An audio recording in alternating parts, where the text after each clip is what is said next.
Lezi indaba zehora lesikhombisa sikwethulela zona bukhoma ekomkhulu le-SABC e-Auckland Park eGoli. Bukeni nazi ezinohlonze kusihlwa nje. Usisi wami lo omunye uNcobile oshonile uye ngimzwile bekaloku akumemeza athi bhuti ngicela uncedo. Usemanzini umndeni waseSoweto ngemva kokushona kwamalunga awo kamathathu okubalwa kuwe nengane ngesikhathi kubhilika isakhiwo esineyite ezimbili. We want to make a dent, and I must applaud the detectives, the sterling work that the detectives and the NPA and intelligence have done. Unqenqe umsebenzi wamaphoyisa ase-Western Cape ngemva kokuboshwa kwabaswele abathathu abangamalunga amaqembu ezigelekeqe andindeke ezigamekweni zokubulala eCape Flats. The Gauteng Department of Education officially alerted the National Department of Basic Education on the 2nd of December to an unusual similarity between answers provided by a candidate. Kulindele ukuthi ke ithimba elaqokelwa ukuphenya ngokubhutshwa kwamaphepha ezivivinyo zokuphela konyaka zikamatikuletsheni lihlinzeka ungqongqoshe wemfundo eyisisekelo sive kwahube ngombiko walo ke wokuqala kuleli sonto. We know them very well. They know us very well also, but they also like to win against us. Kadumasipha kwezemidlalo bafana izobhekana ke nezwe lengumakhelwane eZimbabwe emidlalweni weAFCON ozocacisa ke ukuthi ke ingabekela kuleli dlulela phambili noma cha kulo mqhudelwane kusasa ngehora ke lesithupha kusihlwa. Ukuthola kube kwembukeli ngiyakwamukela ezindabeni izehora lesikhombisa ezingaphambili kanti futhi ke ezihamba phambili la ku-SABC 1 eMzansi for sure kanjalo ke na ku-SABC Lehigh. Igama lami nginguDaud Phungula.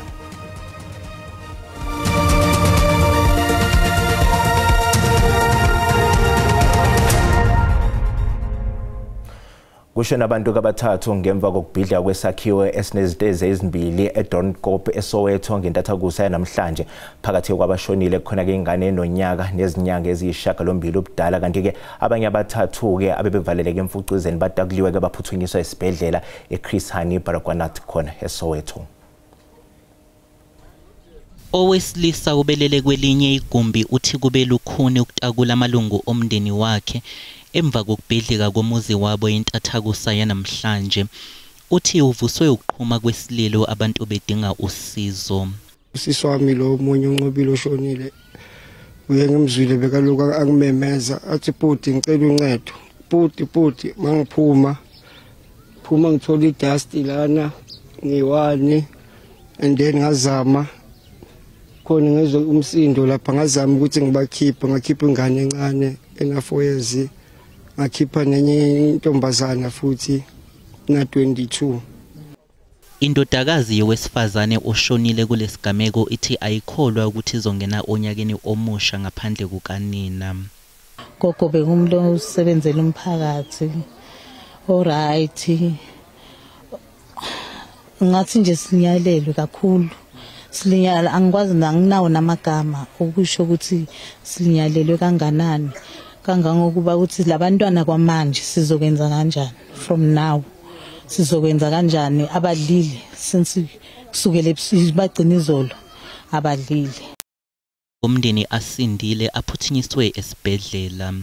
6 were trapped inside, 3 were severely injured and they were immediately removed by GPG and taken to Baragwanath Hospital.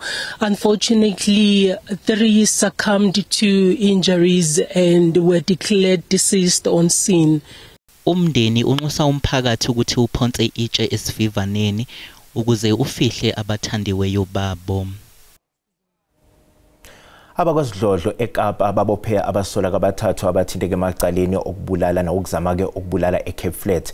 Okhulumela amaphoyisa uBrigadier Novela Botela uthi ke babophekela abasola ngenkathi beqhubha uhlelo lwabo izolo kusihlwa kuze kubeke namhlanje ekseni eMannenberg nase-Athlone kanjalo ke nase-Mitchells Plain. Abakwasidlodlo bathi ukugasela kwabo kuyingxenye yemizamo yabo yokunqanda udlame lwamaqembu egelekeqe.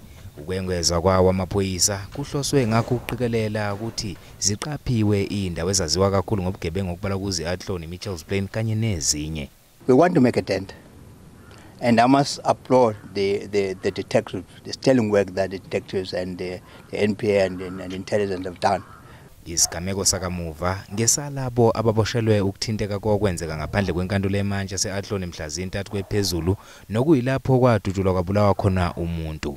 A person was arrested last night, which will be appearing in Athlone tomorrow, and the other two will be appearing in Mitchell's Plain for the 3 murders and attempted murders. AbakwaZidlodlo bathi kungase kwengeze amacala. Izakhamuzi ezisuka endaweni ezehlukene eCape Flats zizwakalise imbono yazo ngokuhlasela kwamaphoyisa nangokuboshwa kwababoshiwe. It's a good thing that they catch the criminals and the gangsters and whatever, but it's only for a short period of time, and then they release the people again. They're doing a good job in that, but for me, I don't think they're doing all that they can do, you see, because they're not arresting the big dogs. Esikhathini esingangesonto esedlule bangamakhulu 450 abaphothule ukuqeqeshela ukuba ngamaphoyisa babese bejutshwa eWestern Cape. Kusenjalo amaphoyisa athi ukulandelela abasola abafunekayo kuzoba ngezinye zezinto eziseqhulwini kubo ukuze benqanda amaqembu egelekeqe. Kulindele ukuthi ithimba elaqokelwa ukuphenya ngokubhutshwa kwamaphepha evivinyo zokuphela konyaka zikamatikuletsheni lihlinzeke ungqongqoshe kwemfundo yesisekelo uSiviwe Gwahube ngombiko walo ukuqala kuleli sonto. Lolu phenyo lwaqala ngemva kokuthi kutholwe ukuthi abafundi abangama-26 ezikoleni zasePitoli banamaphepha ezifundo ezintathu okuyisingisi, izibalo kanye ke nesayensi, kanti izisebenzi ezimbili zalomnyango sezimbisiwe emsebenzini. Umbiko oqala wethimba labaphenyi kulindele ukuthi udluliselwe kungqongqoshe wemfundo yesisekelo uSiviwe Gwahube ngaphambi kokuba udalulwe emphakathini. Lolu phenyo lwenziwe ngemuva kokuba kuvele ukuthi kunabafundi abebekopela kwezinye izivivinyo. The Gauteng Department of Education officially alerted the National Department of Basic Education on the 2nd of December to an unusual similarity between answers provided by a candidate with the answer provided in the marking guideline for English Home Language Paper 2. Abaphenyi baveze ukuthi ukwephula komthetho aqalanga nje ngokusabalala kwephepha elilodwa lwezivivinyo kodwa kuqala emahhovisi omnyango wezemfundo kuzwelonke. The breach occurred at the offices of the DBE where question papers are set. Of the 162 papers that we had set, 7 papers were accessed prior to the examination. These are English Home Language Paper 1, 2 and 3, Mathematics Paper 1 and 2, Physical Science Papers 1 and 2. These papers were shared via a USB storage device. Nabasolwa sebehlonziwe. Our systems are robust. They've allowed us to identify the suspect involved is an employee of the DBE who has a child in grade 12. Evidence suggests that she received the question paper from another DBE employee who works within the examination unit. Konke sekulele ezandleni zikaGwahube ukuthi umbiko ophelele wophenyo uzokhishwa nini ezidlangalaleni. Ezindabeni bezisematheni ngo-2025 kubalwa ukuboshwa kosomabhizinisi uVusumuzi Cat Matlala noKatiso Katie Mlife abasolwa ke ngokuba ke ongqondongqondo emacaleni ahlukene okubalwa kuwo ukubulala nokuzama ukubulala. uMatlala ugqunywe esitokisini selokhu aboshwa ngoNhlaba ngemumva kokunqatshelwa ibhayili izikhawu eziningana phansi kwezinsolo abhekene nazo ukuzama ukubulala uThobe Jane ngonyaka u2023.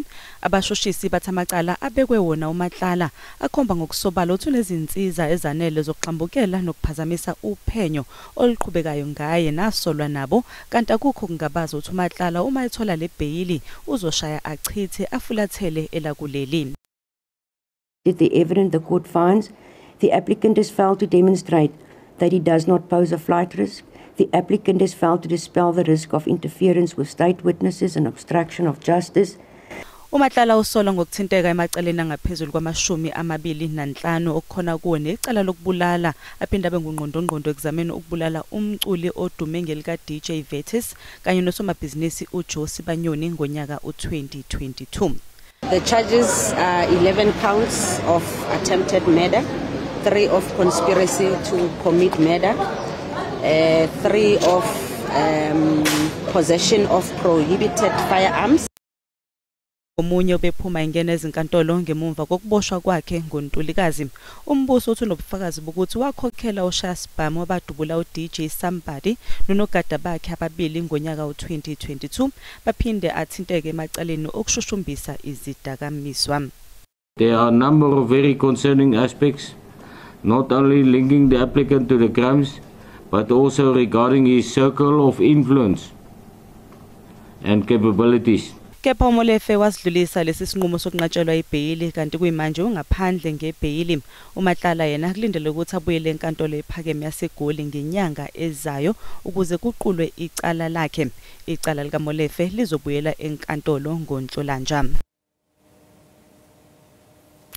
Kube ngokuqala kulonyaka ukuthi uhulumeni wobumbano usebenze ngokugcwele unyaka ophelele. Lo hulumeni kwasungulwa ngemva kokuthi lingazange libe khona iqembu lezombusazwe elinqoba kukhetho likazwelonke ngo2024 ngengcaca yamavoti. In this regard, our fiscal study izinto azibangalula neze kuhulumeni wobumbano kulonyaka, ikakhulukazi njengoba kwahlehliswa ukwethula kwesabelo mali amahlandla amabili ngaphambi kokuthi siphasiswe. Usomlomo wePhalamende uThoko Didiza uthi lemihlangano yePhalamende ingeminye yemihlangano angeke ayikhohlwe kalula. The experiences drawn from the budget process tested and improved our collective understanding of our constitutional levers and the importance of collaboration among political parties. More significantly, it signaled the true meaning of public involvement in the affairs of Parliament. Mbusazwe uSolwazi Nsekelelo Breakfast uthi nokho ukusungulwa kohulumeni wobumbano kulethe uzinzo kuhulumeni. Seen also is how close the leader of the DA is to President Ramaphosa, to the extent that there is a propaganda machinery campaign within his party against him that is gravitating too much towards the leader of the ANC, and therefore he needs to be challenged in the upcoming Democratic Alliance conference. Kusenjalo uthi nakuba iJNU ilethe uzinzo kepha yehlulekile ukubhekana nodaba lokungalingani kanye nokwakha amathuba omsebenzi. Of using the GNU to measure inequality, poverty, unemployment, I think it has fallen short on that score in terms of getting the job done. Khetho lohulumeni bezindawo luzobanjwa ngonyaka ozayo, kulindeleke ukuthi sishube isimo kwezombusazwe. Bukeleke sathiqu ezitolo kanti uMasibuya sizokuphathela uWT. Asa kungumsombuluko mhla ka29 December emalunga atawuchubeka kufunana naye njengoba anyamalele. Kuzoqhubeka kusasa ukuthungathwa kwelungu lombutho wezokuvikela elimuke nomfula eKomati Port eMpumalanga ngoKhisimusi, kanti ke esidumisela inyeke isosha belisemotweni ngesikhathi bezama ukuwela lo mfula sesitholakele.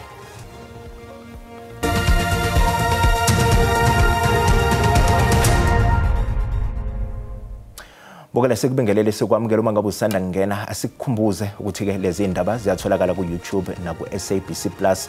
Ngena kuzo uzicinge ngamagama athi SABC izindaba na kanjani uzosithola ngomjalo bazo.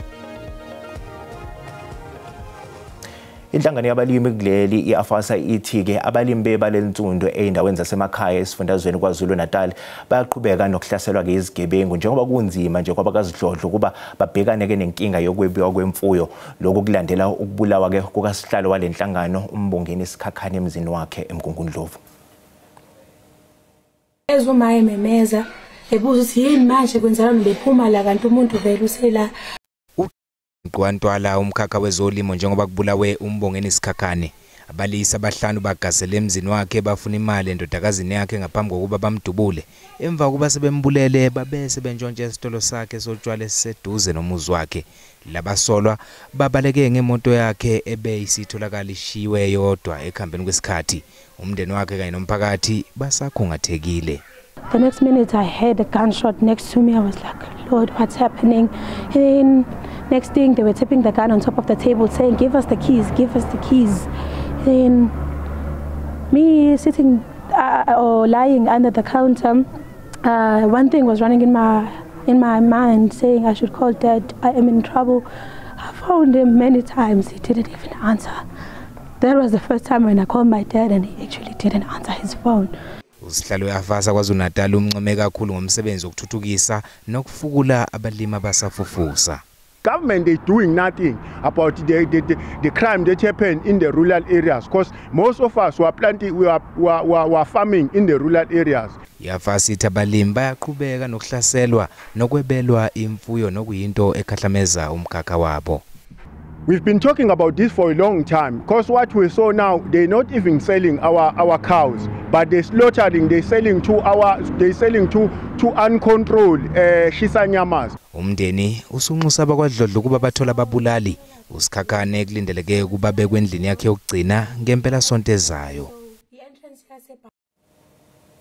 Kuzoqhubeka kusasa ukuthungatha kwelungu lombutho wezokuvikela elimoke nomfula eKomatipoort eMpumalanga ngoKhisimusi.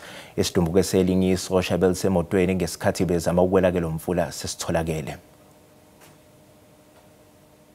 Umkhankaso wokufunana nelunga le South African National Defence Force limisiwe kwanamuhla, kodwa ke kusasa kungumsombuluko mhla ka-29 December emalunga atawuchubeka kufunana naye njengoba anyamalele.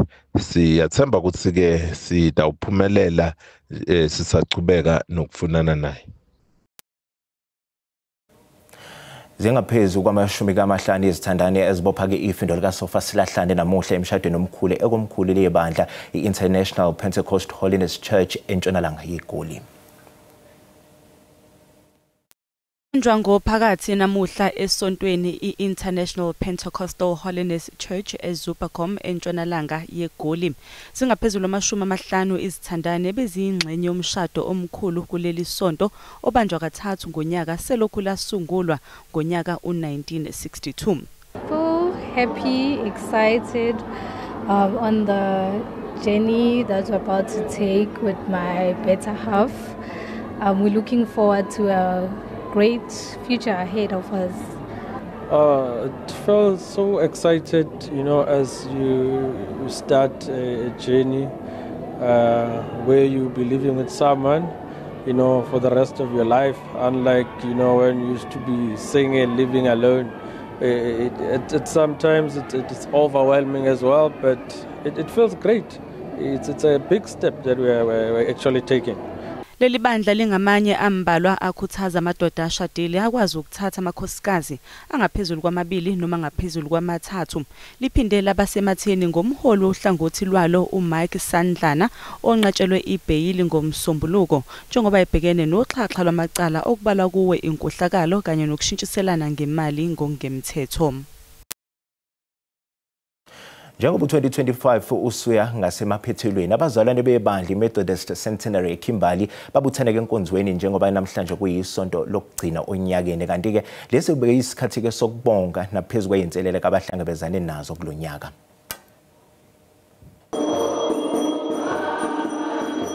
Njengoba usuku langesonto kuusuku lokukhonza kwabaningi, amanye amalungu ebandla leMethodist Centenary asebenzise lolu suku lwanamhlanje kuyisonto lokugcina onyakeni ukubonga uNkulunkulu ngabenzele kona unyaka wonke. To come to the church on the last day, it is to say, God, thank you for what you have done for us throughout the year, and then you have been protecting us against all odds. Amanye amalungu ebandla athi abonga ukuphila yize lo nyaka ube nezingqinamba eziningi okuhlanganisa nokukhuphuka kwezinga lobugebengu. My wish is that I live and I see my children survive, and the word of God also grows, not only for all of us but for everybody. A lot of things are happening. We see floods, we see people being killed, we see wars everywhere in the world, but we are still here. My most wish is to see the kids of this church becoming better people tomorrow. They must keep this church going. It must grow from strength to strength. Lamalunga leli bandla athi njengoba kuzophela lo nyaka ngolesithathu anethemba lokuthi unyaka omusha uzoba nomusa kuwo. Isimo sezulu esingesihle sesiphazamisa ukusebenza kweinsiza ze-Eskom zokuthumela kugesi ezingxenyeni ezehlukene zezwe. Ongoing adverse weather persisting daily through the festive season has led to a sharp increase in faults across Eskom supply areas nationwide. While major disruptions in the Eastern Cape have largely been addressed, the KwaZulu-Natal, Limpopo and Free State provinces remain severely affected. Eskom teams are on the ground repairing damaged infrastructure to restore supply in affected communities, including Zanini and Mashashani in Limpopo. These conditions are placing significant strain on response times, particularly in areas where access is restricted due to flooding, damaged infrastructure, or unsafe terrain. Despite these challenges, Eskom teams are working round the clock to restore supply safely. Bukela umhlahlo wesimo sezulu uyalandela emva kwekhefu unganyakazi.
Bukele sizibeka lapha ebese kuphathele zona namuhla kusasa siyabuya futhi uma ke kubumbana ihora ke lesikhombisa kusihla. Bukele usale kahle.